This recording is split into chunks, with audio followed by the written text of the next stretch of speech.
ka mid ah wariyaasha kala duwan ee ka howlgala gobolka Tog ayaa la hadlay xukuumadda Soomaaliland oo dhawaan albaabada u laabtay TV-yada Soomaaliland iyo SBS taasoo ay sheegtay inay ku gafeen qaranka Soomaaliland isla markaana baahiyeen wararlidi ku ah jiritaanka iyo ammaanka qaranka Soomaaliland. Wariyaasha kala duwan ee ka howlgala gobolka Tog ayaa xukuumadda Soomaaliland ka codsaday inay dib uga qaado xayiraadda TV-ga Soomaaliland iyo ay sheegeen in xarigiisaasi oo ahaa mid xaq darro ah oo kuwan ayagoo arrimahaasi ka hadlaya. annagoo ah warbaahinta madax bannaan ee ka howlgasha gobolka Togdheer waxaanu soo jeedinaynaa aanu halkan ka cadaynaynaa TV-ga madax bannaan ee Sam News in ilaa hadda xukuumadda Soomaaliland waxay uga joojisay dalka aanay sheegin wax cad oo TV-gaasi uu sameeyay oo qarannimada Soomaaliland ku lidiya. waxaan xukuumadda u soo jeedinaynaa haddii TV-gaasi qarannimada Soomaaliland wax ku lidiya uu sii daayay in sharciga la hor keeno oo bulshada Soomaaliland iyo maamulka TV-ga loo soo gudbiyo TV-gaasi wax lagu xiray mid waafaqsan sharciga u degan warbaahinta iyo dawladda ka dhaxeeya. telefishinka Sam News wuxuu ka mid ahaa warbaahinta rugcadaaga ee telefishinada afka Soomaaliga ku hadla. telefishinku haddii uu sii daayay war khaldan oo ka soo horjeeda qadiyada gooni u sutaaga Jamhuuriyadda Soomaaliland wuxuu haystay in digniin la siiyo in lagala xisaabtamo warkan ay baahiyeen. telefishinka Sam News aad iyo aad baan uga xunnahay telefishinku iyo ama wasaaradda warfaafintu iyadu ma noqon karto go'aanka ku dambeysay ama go'aanka maxkamadda kale. madaxweynaha Soomaaliland waxaan leenahay ama laamaha dawladda siday u kala sareeyaan ee lagu doortay ha u shaqeeyaan.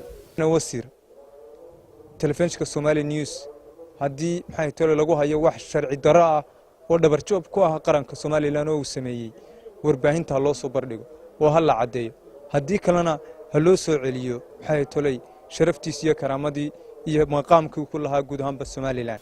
oo aad iyo aad u cambaareynayna xayiraadda xukuumadda Soomaaliland gaar ahaan wasaaradda warfaafinta saartay labada TV ee Sam News iyo SBS. sidaa markaan u hadlayno maaha TV-yadaas ama saxaafadda guud ahaan ma qaldanto qalad wuu dhacaa waa la qaldamaa laakiin damaanadda xukuumadda iyo dawladdu waxay tahay marka ay cid wax ku eedeynayso inay dembi qaranka ka gashay ama ay ku gaboodfashay waxa weeye sifo sharciya iyo process inay qaadato. magaalada Burco waxaan xukuumadda Soomaaliland ka codsan lahayn in loo soo celiyo ruqsadiisii telefishinka caalamiga ee Sam News wixii dambiye uu galayna lagu qaado.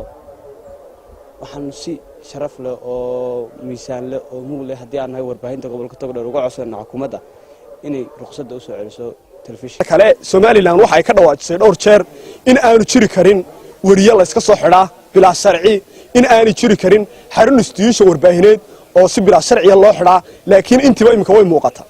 waxaan oran karaa Soomaaliland isma laha aqwaasheeda iyo afcaasheedu. haddaan intaa kaga imaado dalka warbaahinta qudheeda waxa jira hab dhaqano TV-yada labada imika la xidhay qudhooda isku mid maaha oo haba sharciyadooda kala duwanaadaan laakiin mid dambi galana uu jira mid aan galana uu jira in dadka la isku jamciyo oo la oranayo dhan naga wada marata qudheeduna ma qurux badna. sharci darrada ah ee lagu la kacay telefishinka caalamiga ah ee Sam News xukuumaddana waxaan u soo jeedin lahaa xariga ay saartay labada TV. runtii labada TV in ay isku mar xayiraad saarto maaha sababtoo ah labada TV way kala dhow yihiin. telefishinka caalamiga ah ee Sam News runtii anigu ma arkin wax qarannimada Jamhuuriyadda Soomaaliland ka soo horjeeda oo uu baahiyay. sifo sharci darro waragnaa processkii iyo habkii loo soo maray TV-ga Somali News. TV-gu khalad uu gali karaa haddii baahiyay wax khaladaada ay jiraan in sifo sharciya loo soo maraa isla markaana la soo hordhigaa wixii dambiyada ku galay iyo sidoo kale digniin. waxaan xukuumadda Soomaaliland ugu baaqayaa in ay ku cadeyso waxay telefishinka caalamiga Somali News ay uga joojisay shaqadii uu ka hayay dalka Jamhuuriyadda Soomaaliland. weli ma hayno wax cad ah oo xukuumadda ay soo jeedisay ama bayaan cad ay ka soo saartay xeerka ama waxa ay ku xidhay TV-ga oo maxay TV-yadu khaldameen xalan sharciga ha shaqeeyo si maro madaxweynaha Soomaaliland uu sharciga u shaqeynaya xukuumadda Soomaaliland waxaan leenahay TV-ga Sam News wax loo maro sharciga oo maxay sharcigu ha shaqeeyo. Soomaaliland in xayiraadda si degdeg ah looga qaado telefishinka caalamiga ee Sam News iyadoo aan loo marin ama loo soo marin xadhigiisa sifo sharciya.